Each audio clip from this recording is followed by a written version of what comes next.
Le plateau Carnet d'Art sur le Festival des Voix du Prieuré 2014, c'est maintenant. Nous invoquons les dieux aujourd'hui, ou plutôt devrais-je dire le dieu, puisque c'est Dionysos qui sera parmi nous. Je remercie nos invités d'avoir répondu présent. Nous avons appelé cette émission Contre Addiction. Dionysos enflamme le plateau. Ça commence maintenant.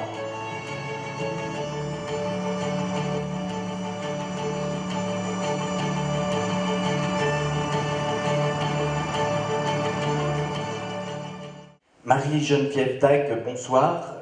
Donc, vous êtes helléniste et notamment professeur de lettres classiques en lycée, à la retraite, d'origine bourguignonne, dégustateur officiel au concours des vins de Mâcon depuis plus de 20 ans, formé par Maryse Alarousse, première femme sommelier de France. Fasciné par le personnage de Dionysos, vous vous êtes par ailleurs prise de passion très tôt pour le vin. On en parlera tout à l'heure. Roland Hérabédian, chef de chœur de l'ensemble Musica 13, créé à Marseille en 1987. Vous travaillez avec des compositeurs contemporains. Vous êtes attiré par la scène et le travail en collaboration avec des metteurs en scène et des chorégraphes. Bernard Tétu, vous êtes directeur artistique des chœurs et solistes de Lyon et fondateur de la classe de directeur de chœur du Conservatoire national supérieur de musique et de danse de Lyon. Et enfin, Farid Daoud, vous êtes directeur artistique des compagnies Couleurs du Temps et Germaine en bateau et directeur technique de l'établissement public à caractère culturel Diapason 73. Merci beaucoup d'avoir accepté cette invitation. Alors, première question pour commencer, est-ce qu'on pourrait donner tous les quatre une définition briève de Dionysos? Marie-Geneviève. C'est une question impossible. Dionysos, c'est un dieu multiforme. On ne sait pas vraiment qui il est, puisqu'il est à la fois dieu, homme, femme, animal, et en même temps, on ne sait jamais où il est. S'il est à Thèbes, de Thèbes, s'il est en Orient, d'Orient. Il est de partout, et il intervient quand il le veut, avec ses épiphanies. Bon, on ne peut pas définir Dionysos, mais alors est-ce qu'on pourrait définir ce qu'est un spectacle, ou la nature du spectacle, Bernard? Alors, un spectacle, c'est vrai que Dionysos, pour le grand public, c'est l'ivresse, c'est aussi le spectacle, c'est aussi la fête. Donc, c'est peut-être c'est peut-être le Dieu qui nous rend l'audace, j'allais dire qui nous rend courageux, mais non, qui nous donne la liberté de se dire, mais il n'y a pas que les compositeurs qui sont des créateurs, il n'y a pas que les grands peintres qui sont des peintres, il y a en chacun de nous quelque chose qui fait que chacun a aussi des possibilités de création. Et je pense que pour moi, qui ai démarré le festival avec un certain nombre de complices qui sont présents ici, c'est un petit peu ce qui nous a amené à faire ce festival en disant essayons de réveiller en chacun la curiosité et la créativité qui peut être sommeillée. Alors Roland, est-ce que maintenant qu'on a dit 2 mots sur Dionysos, 2 mots sur le spectacle et sur le festival des Voix du Prieuré, quel lien on peut faire entre Dionysos indéfinissable et le spectacle Si vous voulez, quand même Dionysos, c'est aussi toutes les questions qui se posent en état d'ivresse, c'est-à-dire les questions de bien-être, mais aussi de mal-être, et jusqu'à la mort. Hein. C'est toute cette question-là qui est d'ailleurs posée, toutes ces questions qui sont posées dans l'œuvre que nous allons chanter ce soir. C'est un oratorio qui a une forme et qui part de ce grand moment de fête. Enfin, il ne faut pas trop le dévoiler, parce que, mais enfin, de ce moment évidemment tel qu'on peut imaginer être des bacchanales. Mais les bacchanales, c'est une suite, c'est quelque chose qui tend vers quelque chose et qui tend peut-être vers la nuit, finalement. Et cette nuit-là, elle est évocatrice de souffrance aussi, de joie, de larmes, de sang. Le vin, le sang. Dionysos, le vin, le sang. Alors Dionysos, justement, est mi-homme, mi-dieu. Est-ce que dans l'acte créateur, dans la nature du spectacle, ce n'est pas parce que l'homme veut se prendre pour pour un dieu, Farid? Je veux dire, je suis déjà un peu impressionné d'avoir une déesse et 2 dieux à côté de moi. Je me disais, c'est incroyable. Partager un plateau avec Marie-Geneviève, Roland et Bernard, c'est impressionnant de voir un peu, voilà, ce parcours et ce qu'ils proposent et ce qu'ils disent. Moi, je pense qu'on ne parle pas assez d'ivresse, quoi, et que, à tous les niveaux, c'est-à-dire, moi qui travaille avec des ados, des enfants et des adultes, je pense qu'on... Alors j'essaye, à mon petit niveau, mais de faire en sorte que si on ne bouscule pas un peu certains codes, si on ne va pas chercher un peu ailleurs, je pense que les gens ne sont pas ce qu'ils sont. Moi, ce qui m'intéresse, c'est quand ils commencent un peu à vaciller, un peu à être pris par des choses qu'ils n'attendaient pas, que ce soit sur la voix, sur le corps, sur l'écriture. Et c'est ce moment-là que je trouve le plus intéressant, et c'est souvent ça ce que je recherche et ce que j'écoute d'ailleurs chez des grands dieux qui nous entourent, c'est-à-dire ce moment-là où ils ont pris des risques comme ce soir, où d'un seul coup le spectacle il nous emmène ailleurs, quoi. Et cette ivresse, si on est d'accord, elle est vraiment là, il ne faut pas en avoir peur, et la vie c'est ça, quoi. C'est accepter ses ruptures, accepter ses... C'est vrai que c'est pas toujours, on n'est pas toujours bien perçu, on n'est pas toujours... On n'a pas... Mais tant pis, on fait ça, on doit faire ça, et on le fait. Alors avant de continuer, on va écouter la définition de 3 personnalités du théâtre particulièrement sur qu'est-ce que le théâtre, qu'est-ce qu'un spectacle. Une chanson qui vous fait mal, mais qu'on voudrait... Alors ce sont des chansons qui font mal, des chansons réalistes, parce que c'est drôle, mais c'est quand même très profond aussi. C'est quand même sur la vie d'artiste et sur la vie de tout court. Oui, sur la souffrance d'être en vie, sur la souffrance d'aimer, d'être en scène, mais dire aussi que cette souffrance est une joie. Je crois que c'est la force des chansons, c'est qu'en 2 minutes, on arrive à dire des choses à la fois très profondes et qui peuvent paraître très légères. Du début jusqu'à la fin, c'est un long voyage, une longue aventure. Et puis il y a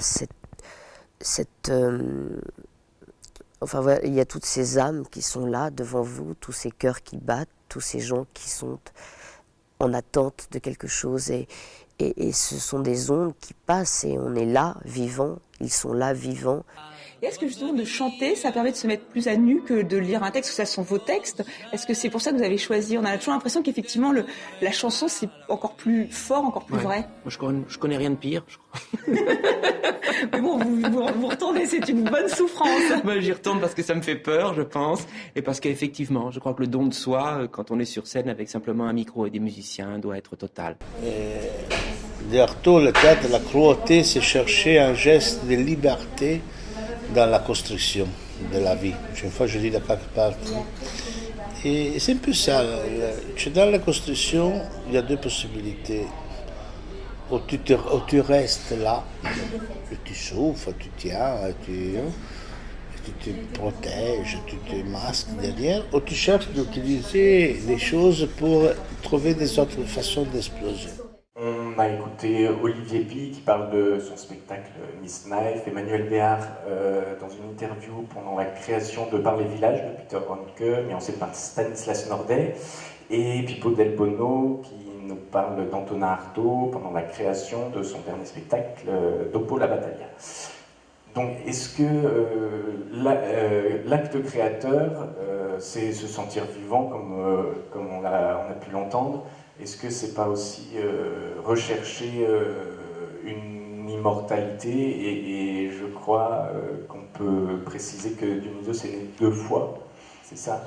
Oui, tout à fait. Dionysos est né 2 fois, puisque en fait, il est le fils de Zeus et d'une mortelle, Sémélé, qui est la fille de Cadmos, le fondateur de Thèbes.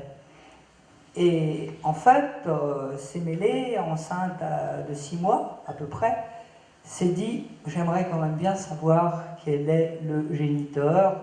Est-ce que c'est bien Zeus ou est-ce que ce n'est pas un monstre ?»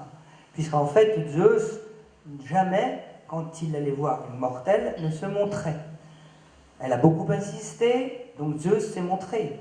N'oublions pas que Zeus, c'est le dieu de la foudre et du tonnerre. Qu'est-ce qui s'est passé? Eh bien, évidemment, quand il s'est montré, Sémélé a été foudroyé. Qu'a fait Zeus? Il a pris le fœtus dans l'utérus de Sémélé et l'a cousu dans sa cuisse. d'où l'expression « être né de la cuisse de Jupiter » pour les Romains, ou les Grecs diraient « être né de la cuisse de Zeus ». En soi, à quoi sert cette mythologie et toutes ces histoires que vous racontez, que vous nous précisez ce soir, en quoi elles sont importantes dans notre société contemporaine, Bernard? Je pense qu'elles nous disent toujours quelque chose qui est difficile à décrire de façon conceptuelle. C'est-à-dire que, par exemple, toutes les figures de Dionysos qu'on a évoquées tout à l'heure, comment les dire sur un papier, comment les décrire, c'est en fait cette espèce de plénitude, enfin pour moi peut-être de plénitude de la vie qui par moments nous submerge et quand on fait confiance à la création, quand on fait confiance à sa propre possibilité de créativité, c'est un petit peu ça, c'est avoir la simplicité de se laisser submerger par les différents personnages qui sont en nous. En fait, on se définit progressivement par la société, par les autres, par soi-même, mais aussi par rapport à ce que les autres font de nous. Et puis de temps en temps, on se laisse submerger par ses propres envies.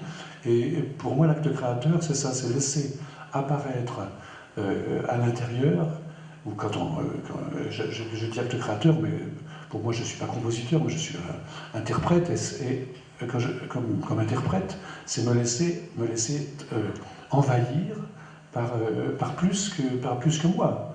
Et c'est cette expérience, je pense, de plénitude, de choses qu'on n'arrivera pas à cerner absolument. Pour moi, le mythe de Dionysos, c'est ça, c'est cette espèce de démesure. Justement, le personnage, on en a fait, c'est Nietzsche qui a un petit peu fait la dichotomie entre Apollon d'un côté qui serait l'ordre et puis Dionysos qui serait la démesure. Mais finalement, ce dépassement de ce clivage, c'est ce qu'on vit finalement dans les bons moments créatifs, dans les bons moments artistiques, on dépasse ces clivages. Et de même que tout à l'heure vous faisiez allusion, et on entendait aussi les artistes appeler aussi, je pensais à Pi qui parle de la souffrance, de la mort, etc. Il y a un moment où les choses se mêlent et on les dépasse. Vie, mort, souffrance, joie, etc. On a l'impression qu'on les dépasse en ce sens qu'on peut les réunir comme le plaisir de voir un spectacle tragique, c'est que c'est drôle de voir des gens souffrir et que ça nous réjouisse. Farid, je crois que vous avez très envie de nous en parler, le lien concret entre l'ivresse d'une bonne bouteille de vin et l'ivresse d'une création d'un spectacle. Alors, je ne sais pas si c'est compliqué pour en parler, mais comment je pourrais dire ça? Moi, il y a un moment donné où il y a le goût des choses, le goût de... Moi, j'ai trouvé ça un peu... Au départ, je n'étais pas appelé à vraiment forcément aimer le vin. Et pourtant, j'ai eu les mêmes sensations en faisant un parcours dans ma vie avec la rencontre avec des gens qui m'en ont parlé, qui m'ont fait goûter. Et moi-même, après, j'ai fait les mêmes moments où d'un seul coup, on est dans des choses où, comme dit Bernard, nos personnages sont là. Et que lorsqu'on se retrouve face à une petite feuille blanche, quand je vois travailler des chefs de chœur qui, à un moment donné, font un travail, des compositeurs et tout, je me dis, à un moment donné, il y a toujours ce petit moment-là où on est envahi par des saveurs, par des choses qu'on aime pas, qui nous troublent, qui nous emmènent un petit peu ailleurs. Et puis, on revient à la réalité, parce qu'il faut y revenir. Et puis, c'est sans arrêt, je trouve, ce va-et-vient. En tous les cas, pour moi, c'est des moments un peu magiques où on s'assoit pour déguster. Et ces petits moments où on décide d'écrire quelque chose. Et je trouve que ça, moi, j'aimerais bien que tout le monde s'en approche de ça, parce que ça fait partie de la vie. Roland, cette création que vous allez nous présenter ce soir, finalement, est-ce qu'elle n'a pas un goût un peu particulier pour vous? Est-ce qu'on pourrait dire que c'est une sorte de mise en abîme, quelque part? Parce que le sujet traite de... Si vous voulez, elle a une histoire aussi. Vous savez, toutes les créations ont une histoire. Et l'histoire, c'est l'idée d'une commande. Enfin, vous savez que Marseille a été capitale européenne de la culture. Et l'idée était de commander des pièces pour un grand nombre de chanteurs, amateurs. Et j'ai proposé trois compositeurs pour 2011, 2012, puis 2013. Et en 2011, c'est Alexandros Markéas qui, lui, a décidé de travailler sur l'idée des bacchanales, en fait. Avant cela, il a voulu faire un essai, je pense, ou simplement une pièce dont il tirerait certains éléments pour l'ensemble musique à 13 seul. C'est la pièce qu'on entend ce soir, qu'on intitule Dionysos, le vin, le sang. L'autre pièce, qui est une grande fresque, dans laquelle on reconnaît beaucoup d'aspects identiques, s'appelle Bacchanale. Donc, je pense quand même qu'il y a un sens différent dans les deux pièces. Parce que, autant la Bacchanale, c'est une pièce où on sent que l'orgie est présente, même si la mort l'est, etc. Mais c'est une pièce, évidemment, où la fête bat son plein. Là, la fête est peut-être là au début, enfin, il y a une ivresse. Mais peu à peu, l'ivresse va se transformer, je le dis, et peu à peu nous amener vers une réflexion qui est tout à fait différente. Et moi, c'est ce que j'aime là, parce que ce que j'aime ce que j'aimerais éventuellement, je vais employer le conditionnel, dans le vin, c'est évidemment ne pas être différent, mais être autre, ce qui n'est pas tout à fait pareil. Donc je pense qu'on est autre quand on a passé les étapes, d'accord, qu'il y a quelque chose en fait, c'est un rituel, hein, c'est un oratorio qui est un rituel. Mais pour ce concert de ce soir, ça n'est qu'une partie du concert, Dionysos, le vin et le sang. Après, il faut voir comment on y vient. L'homme, sa vanité et son ego ne se rapprochent pas de certaines personnes déjà de la mythologie. Et est-ce que c'est pas pour ça que quelque part Dionysos prend sens aussi aujourd'hui chez nous et dans notre société? Je pense, si je pense à la pièce des Bacchantes, en fait, Dionysos va faire tomber, si je puis parler ainsi, l'ego de Pénthée, puisque Pénthée, donc, qui représente le grec du 5e siècle, tout à fait classique, et donc avec comme règle de vie la sophrosyné, c'est-à-dire la maîtrise de soi, etc., et qui pense que c'est lui qui a raison, que ceux qui sont civilisés, ce sont ceux qui ont la vérité, et que tous les barbares, tous les autres, il faut les chasser. Et il faut refuser l'autre. Or, en refusant l'autre, on sait très bien que, quel que soit cet autre, que ce soit la femme, que ce soit celui d'une autre classe sociale, que ce soit, que ce soit l'étranger, on sait très bien que si une société refuse l'autre, en fait, c'est elle-même qui, parfois, devient en même temps justement le bourreau. Il n'y a pas de société possible en refusant l'autre. Donc, je dis cela parce qu'au fond, je rapproche là de Pénthée. Pénthée, donc c'est celui qui vraiment est sûr de lui et ne peut pas accepter et va considérer en effet que le culte Dionysos, c'est un culte de débauche, un culte de luxure, mais qui en même temps va être extrêmement content quand le Bacchant Dionysos, puisqu'il ne se présente pas sous sa forme de Dieu, mais sous forme de Bacchant dans la pièce, va lui dire bah, écoute, tu pourrais peut-être quand même aller voir comment ils font, etc.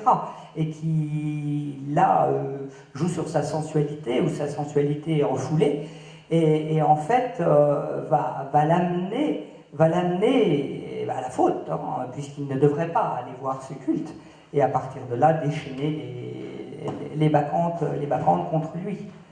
Mais je pense que Dionysos, c'est justement pas quelqu'un de l'ego. Je pense qu'il est ouvert d'ailleurs à tous.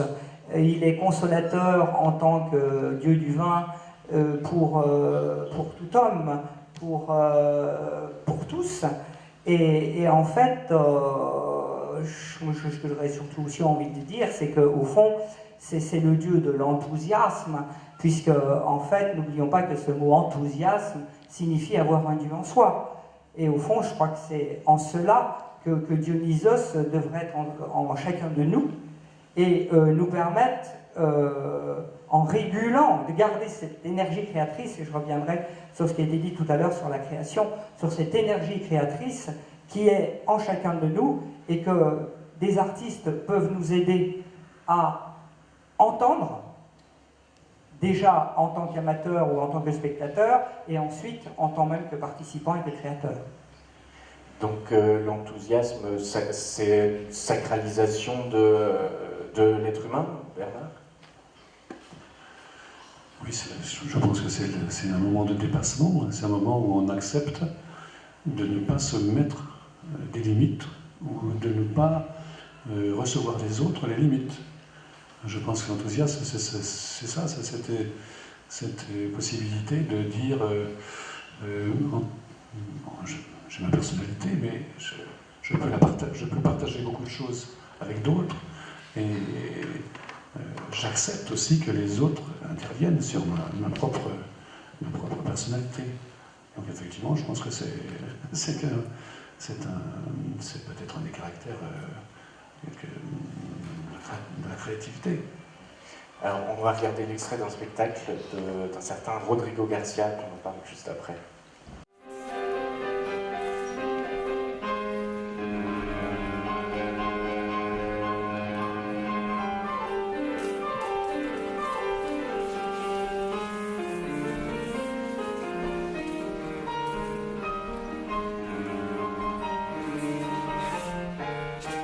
Golgotha Picnic de Rodrigo Garcia. Alors on connaît le travail de ce metteur en scène qui est dans une certaine provocation de la société de consommation.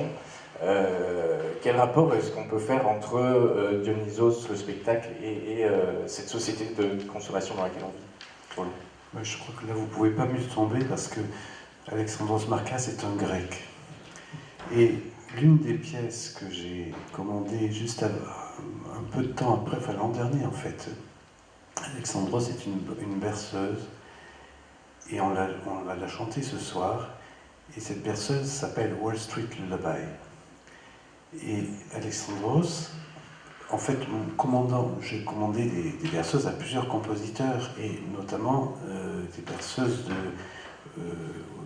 disons avec une connotation méditerranéenne.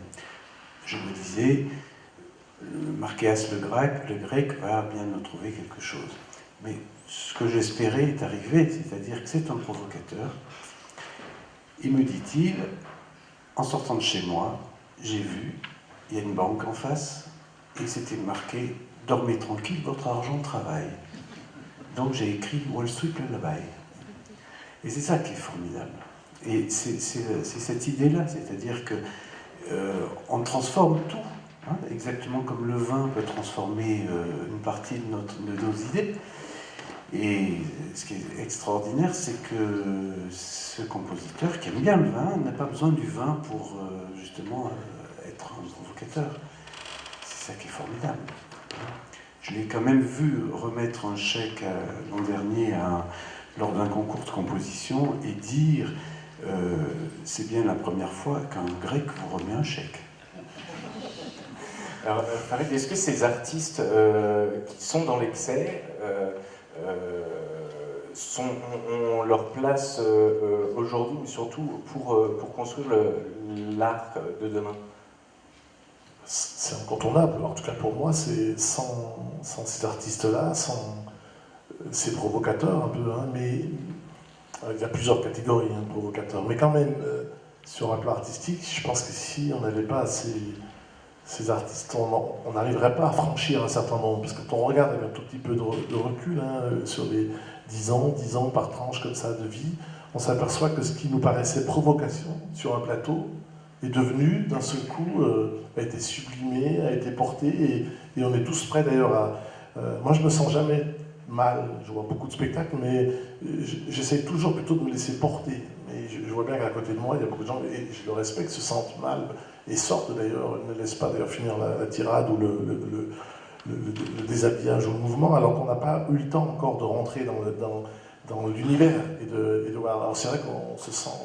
Mais je pense qu'il il y a un respect à avoir, un petit peu, on se sent le provocateur va venir nous chercher, effectivement.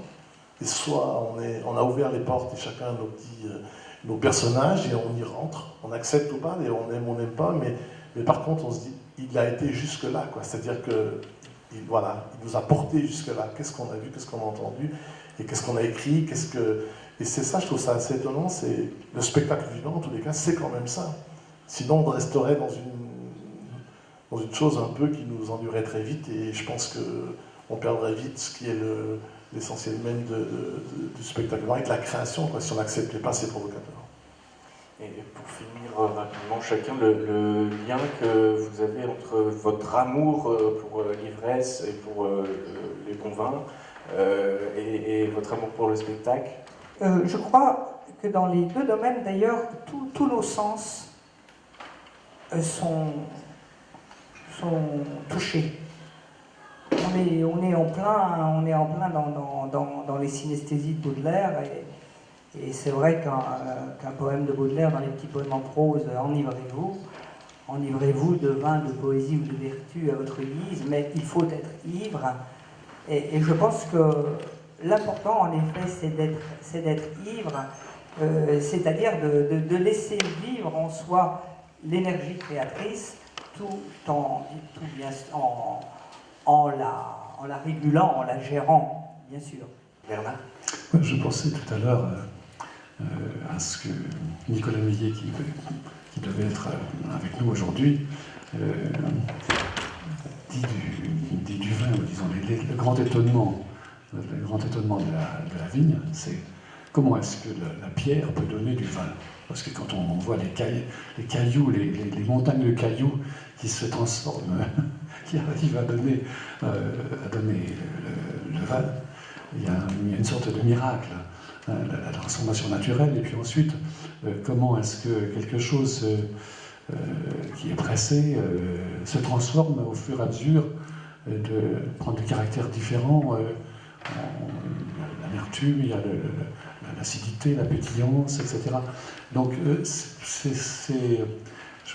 je pense que c'est une partie de l'émerveillement que je connais, c'est de voir en permanence, ou de pouvoir, dans un beau spectacle, c'est ça, c'est les choses se transformer de façon naturelle alors qu'elles sont absolument non prévisibles. Donc c'est ce mélange de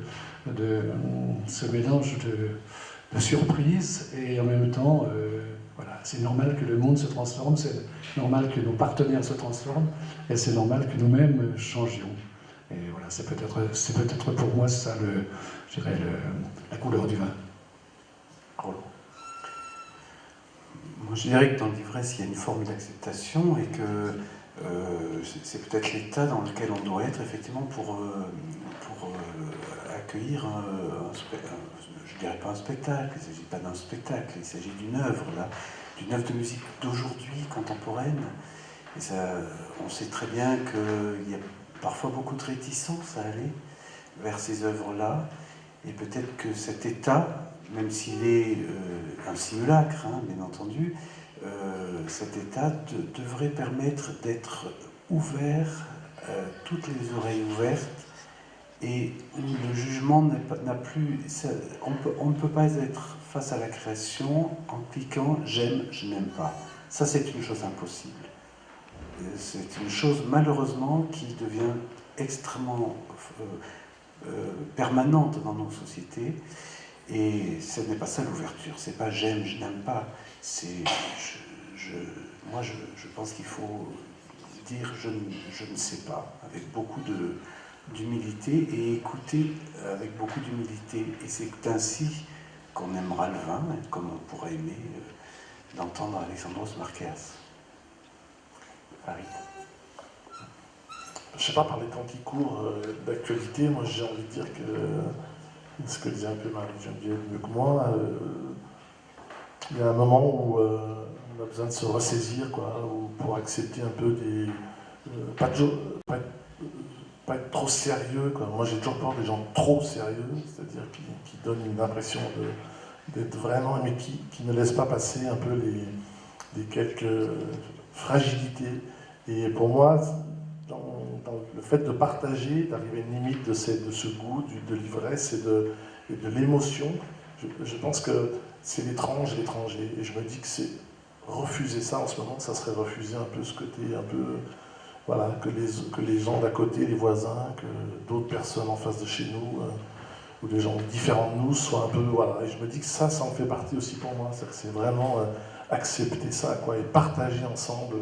Alors là, on partage ce soir un peu de vin et d'émotion, et je me dis que ça devrait, dans nos quartiers, ça éviterait un peu notre actualité un peu affolante du moment, où on devrait normalement être ailleurs, quoi, en ce moment. On ne devrait pas être là-dessus, on a tellement de choses à avancer encore, mais pas là-dessus. Et pourtant, c'est remis en cause, donc il faut plein de Dionysos en ce moment, il en faut un paquet, pour essayer de sortir de cette période-là.